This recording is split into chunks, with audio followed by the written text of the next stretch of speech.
Hey everyone, welcome to the August edition of Mixed Media Menagerie. When I was recording this, I realized that this is our 12th one, so we have officially been doing this Mixed Media Menagerie challenge for an entire year. We are so excited that Sean Petit is sponsoring us this month. She gave us a couple stencils and an ephemera pack of her collage materials, which were amazing. And I was the one that did the ephemera drop this month.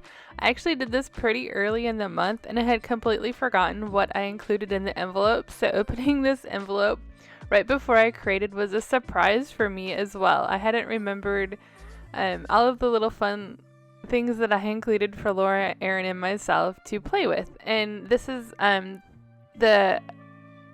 the fun supplies, that Sean had included. This printed collage pack of architectural elements, some great inspiration. I wasn't sure which I was going to use at this point, and also 2 of her amazing stencils that I am looking forward to playing with. Then I grabbed my Dina Wakley Journal and my earth tone golden paints, a whole variety, because I again wasn't sure which ones I was going to grab, and a fountain pen, I have a few, a ruler, and some spray paint. So this month our theme is architecture, and these are the elements that we agreed of our crazy mix of things to use. So the first thing I did was gesso my journal pages, and then I wanted to get that spray paint element out of the way. So I'm sure you've been following me, or if you haven't, I've been using this spray paint a lot. I've really enjoyed this Liquitex spray paint. I've tried many different types of little sprays from different artists and companies, and they all seem to get clogged or stop working after a while and kind of spit all over the desk. And so far, I haven't had the trouble with this Liquitex. It's not like your traditional spray paint. It's much, much different than that stinky spray paint you buy at the paint store. It doesn't smell. It's really easy to use. It doesn't have a lot of overspray. This black I've been using for a long time and it's lasting forever. So I just used it to spray through this stencil from Sean. I sprayed through both types of arches, both sizes, and then also flipped it over to press down and get the reverse image. And you'll see that I end up actually using this reverse image and not the actual spray painted image. It turned out so cool. I love all that overspray from using this patty paper on the reverse image. So next I wanted to break my pages with some dictionary text. This is a technique I do a lot. I love layers in mixed media, and you'll either see them or you won't, but for me it helps kind of break up that white space to get me going. And this dictionary page was not included in the ephemera pack, but we're allowed to use whatever else we need to complete our pages, so I just threw a few of these up on my background to start breaking the page and get my ideas flowing. I'm using matte medium here on the front and the back to adhere it to the page. Then I grabbed some of these collage sheets that Sean included to try to decide what I wanted to use, and I fell in love with these circles. Another thing you probably have seen, I use circles a lot in my journal pages. It's one of the graphic elements I enjoy, so I cut them out so I could begin to figure out how I wanted to use them on my pages.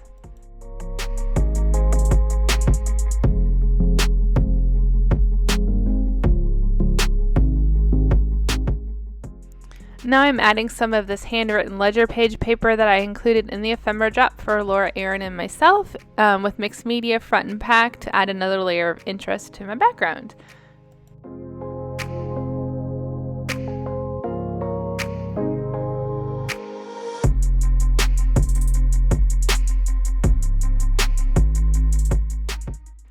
Next, I grabbed my gesso to kind of embed these into the background so they didn't stand out so much, to add a little bit of a different grungy texture to the front of them, and also to push them back so they weren't so in your face forward as the background element. It's kind of a thing I like to do a lot on my pages. I love how the gesso reacts with the paper, and I like how it pushes it back, and then as I begin to add more mediums, they're going to add to the papers differently where it's gessoed and where it's not. So you can see I've laid out my 3 circles on the left here to kind of think about where I'm going to put them on my page. And I'm going to now use some of these rub-ons that I included to add some more architectural elements as another background layer. I'm putting them in places that I'm thinking that I'm not going to put these circles down, just so that I can put them in the right places. I'm adding ones that are more like architectural, for lack of a better word. There's some like circular elements on this rub-on too. And I'm adding the ones that aren't circular, and I'm going to add the circular ones on the right side so that they contrast with the different elements that I'm adding. Alright, now that those rub-ons are down, I'm going to secure my circles to the page. I'm using this thick Dina Wakley gel medium because this printed collage material from Sean is actually like a heavier paper. It's kind of like a cardstock. So I wanted to make sure that they were stuck really well to my pages. As you can see, I'm using a palette knife to push them down, make sure that they are embedded into my pages really well. I don't want anything seeping under them, and I don't want them to curl off my pages.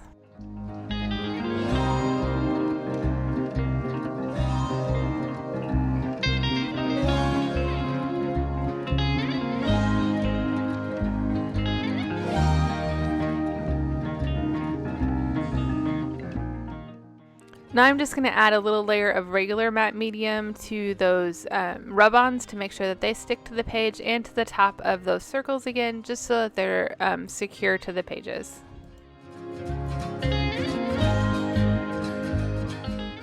And now while that left side is drying, I'm going to tackle the right side. I decided to put 3 of these arch elements on the right side, so I have 3 circle elements on the left and 3 arches on the right. I'm using matte medium for this patty paper to secure it down. Patty paper is a lot like deli paper, except it's smaller, has a tiny bit of a different texture, but it's basically see-through, so once you use the matte medium on the front and the back, you're going to see the elements behind it as well.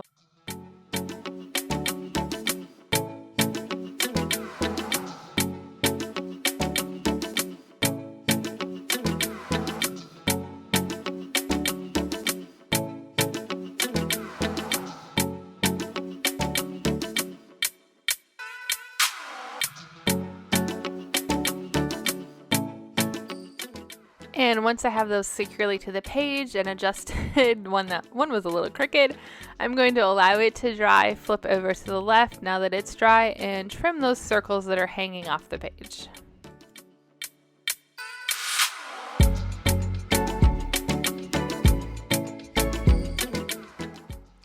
So my next step is probably overdoing it a little bit. I do have matte medium on top of those circles, but I wanted to put clear gesso on as well because I wanted to make sure that the paint that I'm going to put on top doesn't completely soak in. I wanted it to move around a lot, so I'm adding just another layer of protection here to make sure that however I paint on top of those circles, I'm able to move the paint around. That paint or that paper is really porous and it's going to soak in anything I put on top.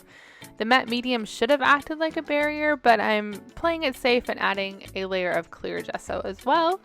Now I'm taking those rub-ons over to the right side and adding the ones that are a little bit more circular. You can see how it's contrasting with those arches. Maybe, maybe not. I don't know. That was my hope. So now I have the rub-ons on the left and the right. I'm going to pull out those numbers that I included. I'm wanting to add a lot of texture to my backgrounds, and you'll see why in a minute.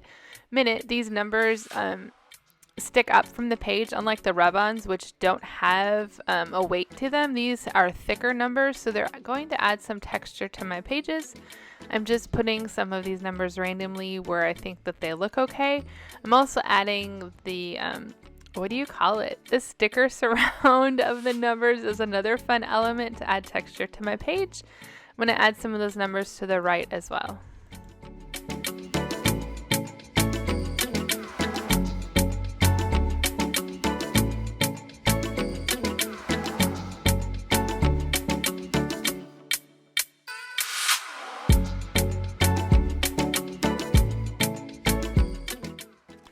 Now I'm adding my next layer of texture to the pages. I grabbed this golden light molding paste. The reason I chose the light version is because it's a little bit more fluffy and it's going to dry faster and it's not as thick. I wanted just a light texture. I'm using a palette knife through Sean's stencil several places on my pages to add these little cobblestone brick looking elements to add a fun layer of architectural texture. Whew, that's a tongue twister to my pages.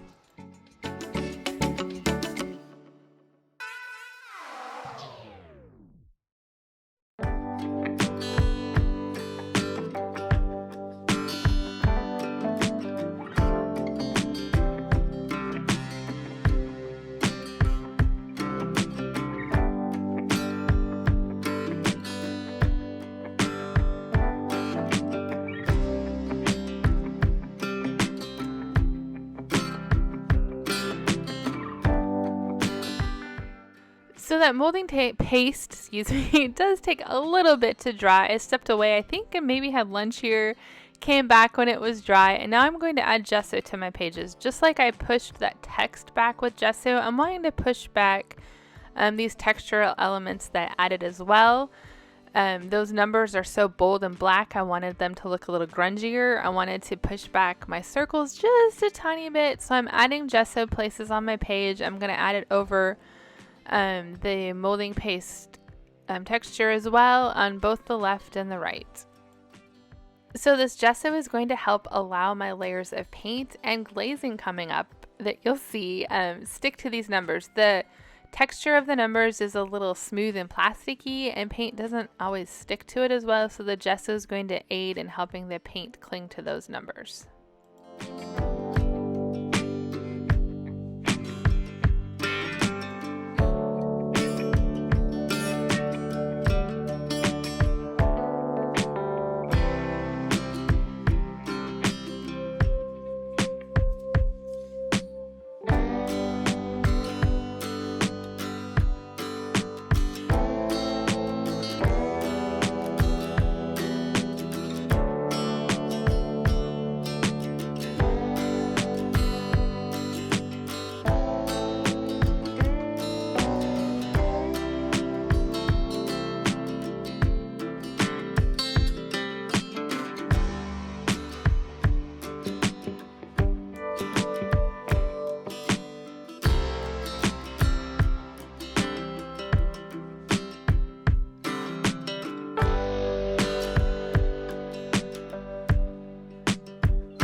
Alright, so my background layers, and actually my focal points too, those architectural elements are my focal points, are done. I grabbed my palette to start adding color to the background.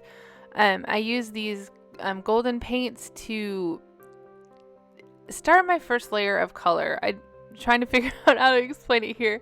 This is not really earth tone yet. It's going to turn into earth tone. You're probably thinking these are a little bright. They're not necessarily earth tone colors, and you're right. I'm going to create earth tones with them once I do the glazing coming up.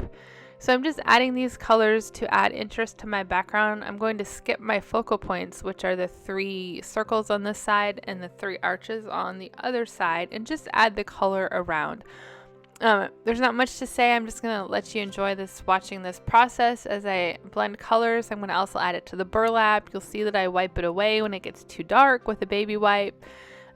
Just adding this first background layer of color.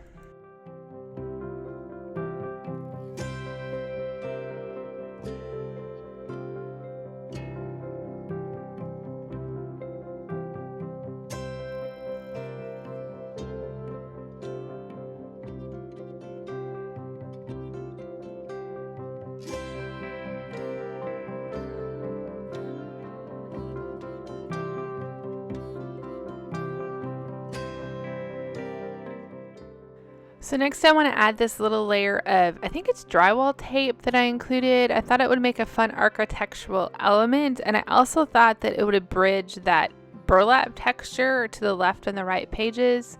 I tried using the matte medium to stick it down. It didn't work as well, so then I ended up having to grab that extra thick gel medium from Dina Wakley.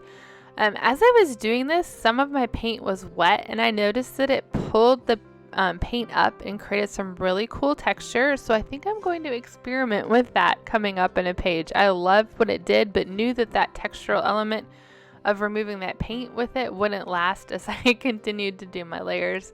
So adding this drywall paint or tape to the left, I'm also going to add it to the right and then continue adding more color.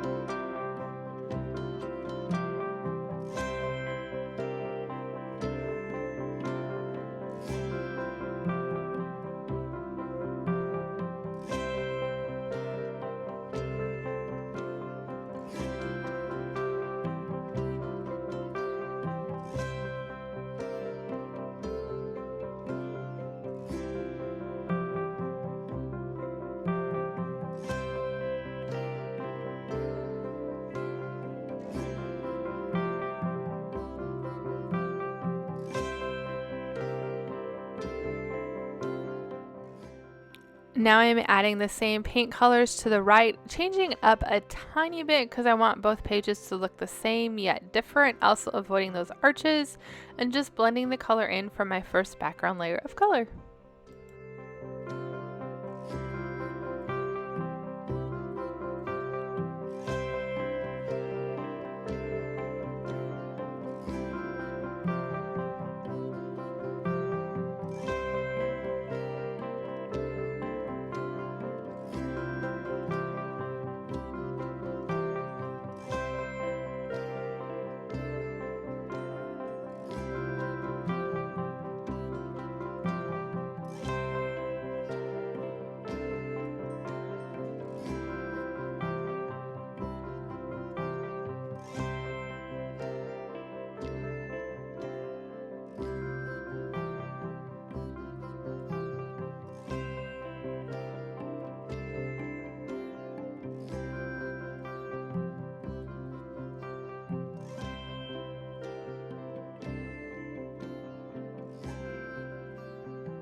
Next, I grabbed my Stabilo All, thinking I want a little bit more shadow or shading around those circles. So I'm going to draw around it and then activate it to get some shadowing.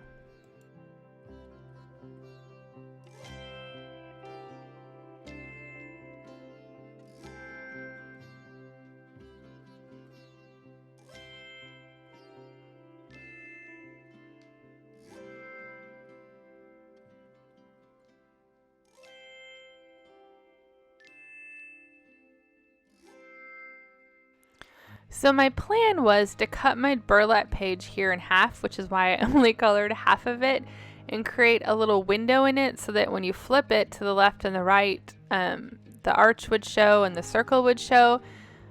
Hindsight, I probably should have measured it a little bit better. It didn't really turn out how I wanted, and you're probably thinking, I didn't see that window in your final. Nope. The window's not there. I do end up covering it up, but here I'm showing you what my intention was, and it was a cool intention, but the burlap was a little too flimsy. I didn't necessarily measure it correctly, and it just didn't work out how I wanted. So as I was adding color to my background, I was really loving how these cobblestones were picking up the color and the texture that they were adding, and I realized that I didn't really have enough. I wanted more, so I grabbed that stencil back again to add more of those brick cobblestoney architectural details. I really wanted to concentrate inside those arches because they were kind of plain and boring and needed some more texture. So you didn't need to do this as a second time. You could have done this the first time, but sometimes it's good to see what you have and decide to add more, because once this is dry, it's kind of hard to scrape off. When it's wet, you're able to use your finger or the palette knife there to remove any that got in places that you don't want. However, I'm kind of maybe glad I did this in 2 layers. So it's kind of fun to see how to add some elements if you need to.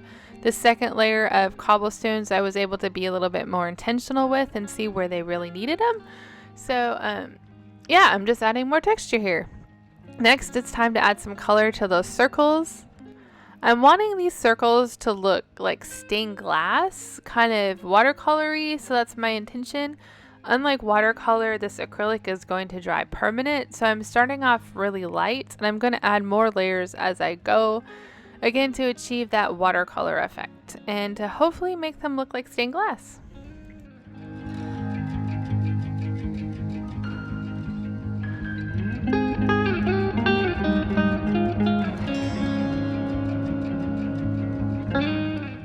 So I'm using the same color palette here that I used in the background so that they kind of blend in. However, I do pick up those goldy yellow colors, quinacridone, nickel aza gold, and one other I'm not remembering. They were all shown in the beginning slide. To add some interest to these, make them pop out and stand out from the background, but also add a contrasting color. That blue and green just wasn't enough contrast, so adding that nickel aza gold really added some pop. I also had pulled out my Payne's Gray to use, but my Payne's Gray in the golden fluid is really, really blue. It's not as dark. I'm not sure if it's just a funny batch of it, but it's really, really blue. So I grabbed my Payne's Gray of the So Flat, which is a little darker. It has a little bit more gray and black in it. I love the color of it. And so I added that also to the edges of these circles for more shading and contrast that the Stabilo gave me, but it just didn't give me enough. So I'm adding that watercolory effect to this next circle using the same colors in a different pattern. And I'm going to add some more layering of the color to that first circle as it dries as well.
So I've added a lot of fun shading around the circles with that Payne's Gray, and now I'm working on the third circle, the same process with the same colors, adding a lot more green to this one to make it look a little bit different, but still hoping to achieve that watercolory stained glass look.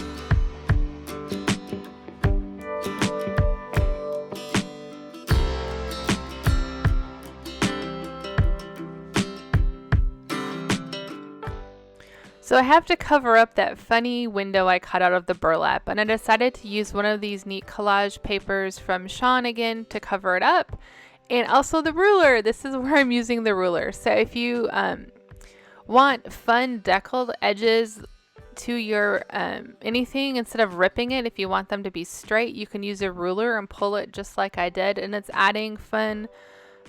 They're straight, but they're deckled edges, and it's got that kind of watercolor paper look to the edges. I'm also going to want to add acrylic to this, so I'm adding that same clear gesso on the top so that the paper is no longer porous. So now that gesso is dry, I'm going to stick this to my burlap page. It covered that window perfectly, and I'm going to grab some of this really thick gel medium again to stick this piece of paper on the burlap page.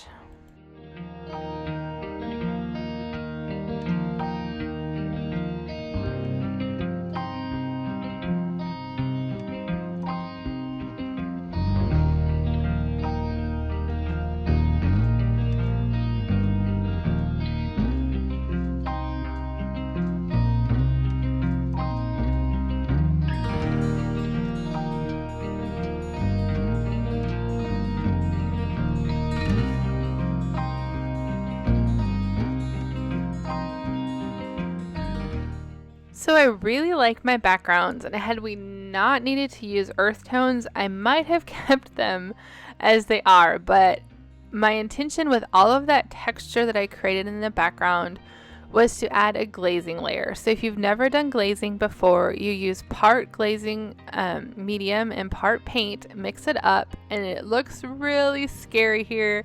I'm covering up my entire background with this glazing mixture except for my focal points because I don't want them to get the glazing on them.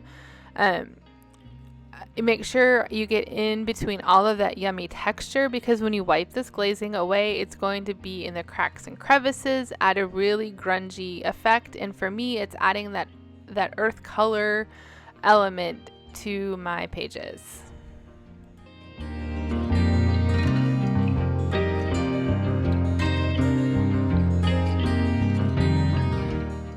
So I also added some of that glazing to the burlap, let it sit a minute or two, and now I'm using a baby wipe to wipe it away. And as you can see, this is turning my page into a grungy earth tone colors instead of that bright background. It's sticking in between the cracks and crevices of all that yummy texture. You can see that it's standing out, and you can see all that texture. There were some areas where the glaze wiped away a little bit too much, so here I'm going to add some more glazing. It's kind of a back and forth process to get the textural elements you want and the amount of glazing that you want. So you'll notice that I'm wiping it away, adding glaze, wiping it away again. I'm going to grab a brush and kind of dry brush some of the glaze on some of the elements as well to kind of help and make sure that they're sticking out and I'm getting that earth tone palette that I'm wanting, and also really bringing out that texture. You can see how amazing it is as I add glazing to that molding paste, how it just stands out and pops from the page.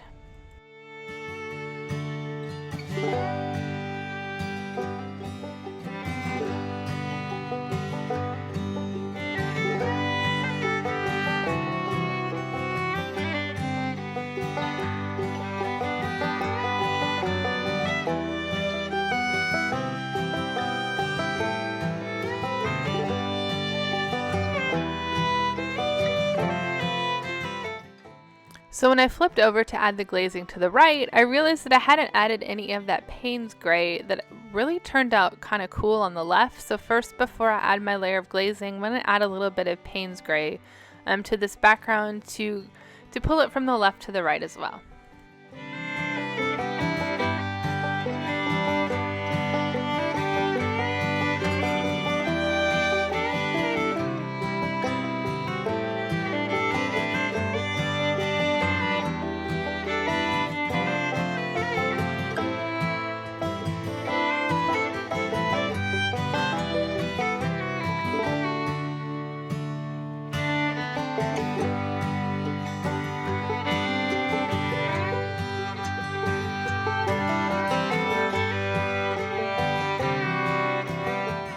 And now it's the same glazing process on top.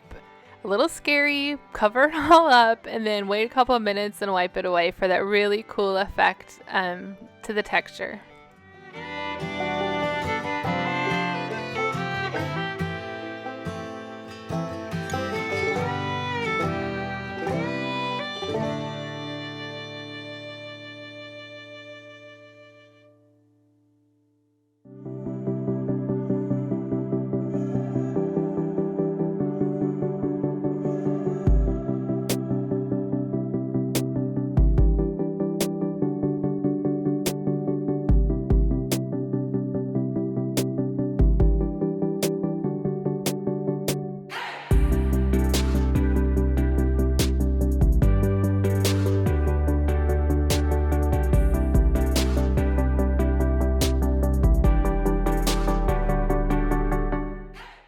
So now that my glazing is done on the left and the right, I'm kind of adding to it a little bit. I grabbed the quinacridone nickel azo gold, the darker teal color that I'm using, and a brush, and just kind of rubbed on top of some of those layers to bring them out. I'm wanting the rocky cobblestone brick, whatever it's officially called, to pop a little bit. I'm wanting to add a little bit more of that teal back in.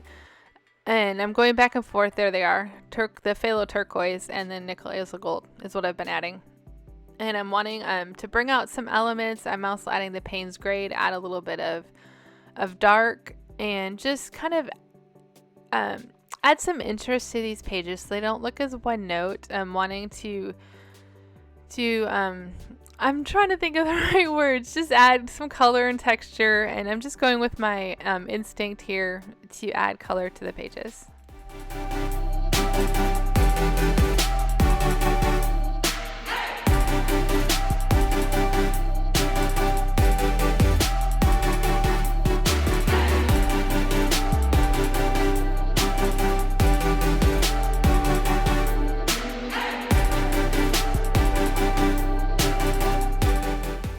I've also brushed some of that color on the burlap as well, and now I'm making sure that I remove any color from those arches to try to allow them to pop a little bit. Some of the color kind of went on them.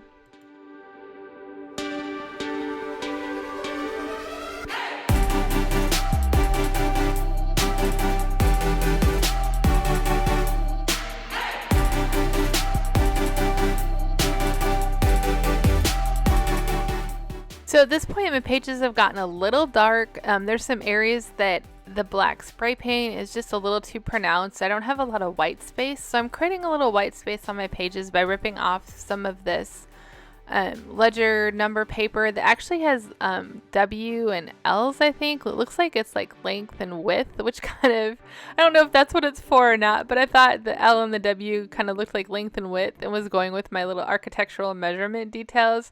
I added 3 little pieces on the left and 3 on the right just to try to bring some more white space back up into the pages, and then so they don't like totally stand out, I'm taking just a tiny bit of color and just putting it on top of them a little bit so that they blend in a little bit but still look like white space.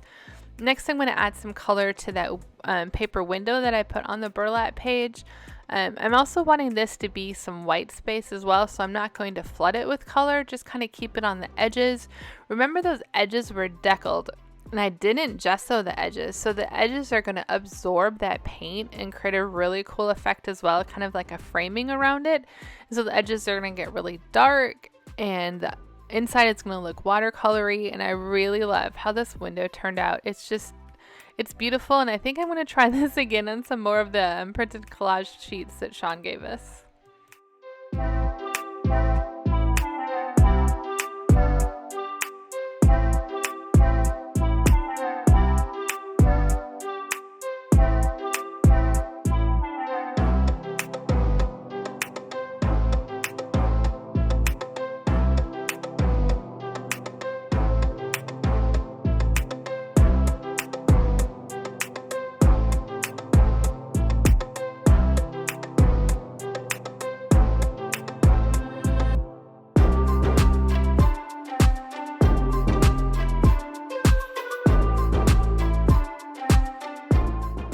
And now it's time to cover up that back side of the window. I grabbed the rest of that paper that was left over, adhered it with some matte medium, and then this little envelope that I had included in the ephemera pack to cover up the back side of that window that I created to disguise it a little bit.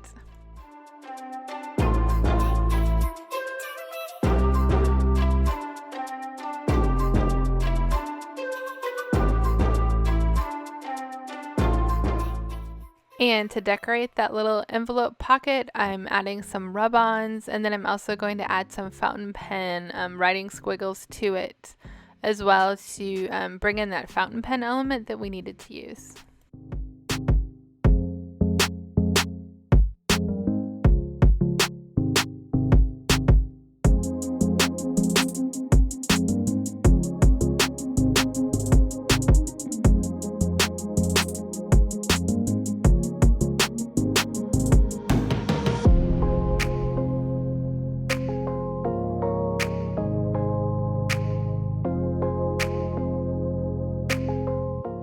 So you can see I have my little collection of fountain pens scattered about on my desk. I was trying them out to decide which nib and which one I wanted to use. I grabbed this one and put the Noodler's black ink in it because it's pretty water safe. It's not going to spread when I add some water elements on the top of this envelope.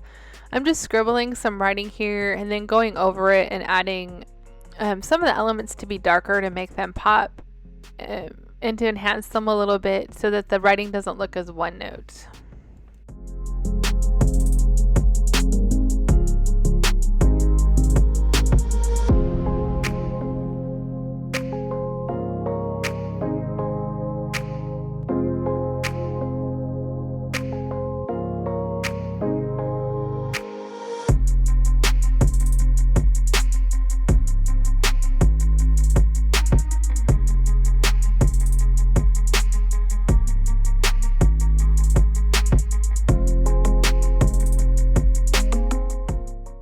now that the little pocket envelope is stuck to the page, I'm adding just a little watery paint to it again so it blends in with the rest of the pages, and you can see that fountain pen ink doesn't move around at all when I add this watery paint element.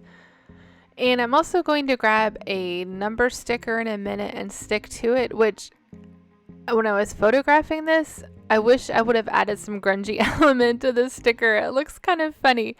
I should have added that, but didn't even think about it. So the number 4 that's about to go on in a minute ends up looking really funny.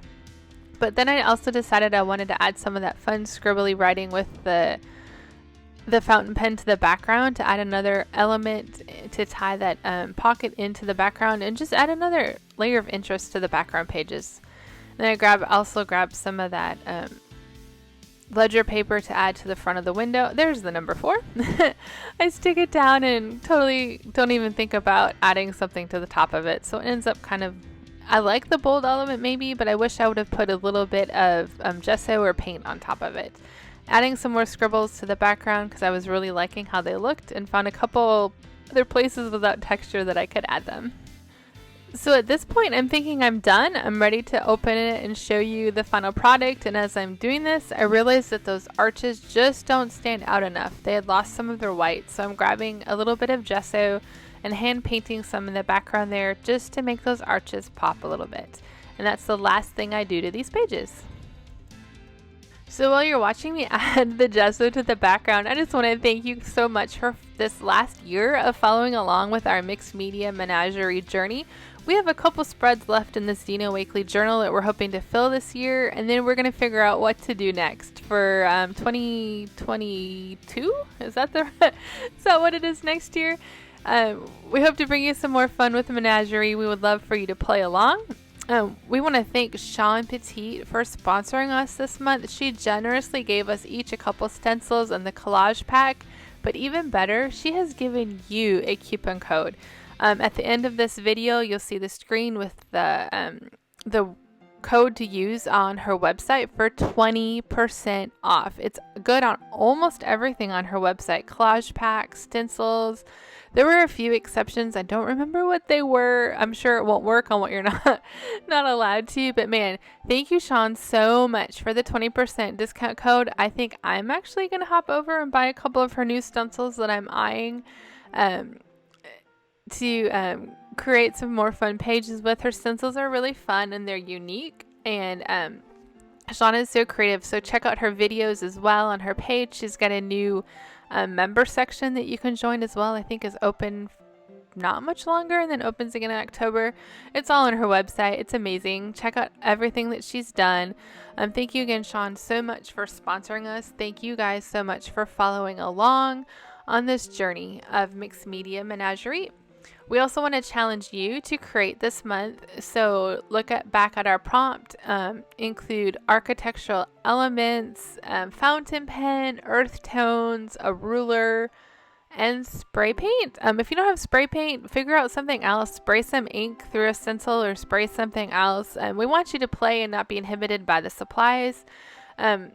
Pick something else out that works just as well and create with us this month.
I just wanted to pop back in one more time to thank you again for watching this video, for following Laura, Aaron, and I this last year for Mixed Media Menagerie, and to thank Sean for the 20% off coupon code right here for her website, and also to remind you to post your creations with the hashtag Mixed Media Menagerie on Instagram so you can win next month's ephemera pack.